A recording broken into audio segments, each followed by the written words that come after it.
নমস্কার, দেখছেন এই সময় লাইভ। আপনাদের সঙ্গে আমি তনুশ্রী। শুরু করছি আজকের জেলার 5 বিধানসভা নির্বাচনে পরপর দুটি আসনে জয়ের পরে নিজের গড় নন্দীগ্রামে পৌঁছে সেলিব্রেশনে মাতলেন শুভেন্দু অধিকারী। তাকে ঘিরে কর্মী সমর্থকদের প্রবল উচ্ছ্বাস ধরা পড়ল ক্যামেরায়।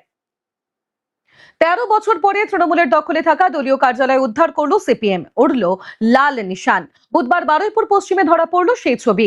কাছারি বাজার সংলগ্ন এলাকার ওই কার্যালয়ে এক দশক পার করে ফের উড়ল বামেদের পতাকা। ভোট পরবর্তী অশান্তি রুখতে গিয়ে গুলিবিদ্ধ নেজার থানার ওসি সহ 3 পুলিশ কর্মী ও 2 কেন্দ্রীয় বাহিনীর জওয়ান। সন্দেশখালীর নেজাটের এই ঘটনায় গ্রেপ্তার 4। দক্ষিণ 24 পরগনার ক্যানিং পশ্চিম বিধানসভা এলাকায় ভাঙচুর ও তাণ্ডব চালানোর অভিযোগ। পুলিশের গাড়ি ভাঙচুরের অভিযোগ। অশান্তির ঘটনায় 20 জনকে আটক করা হয়েছে বলে খবর।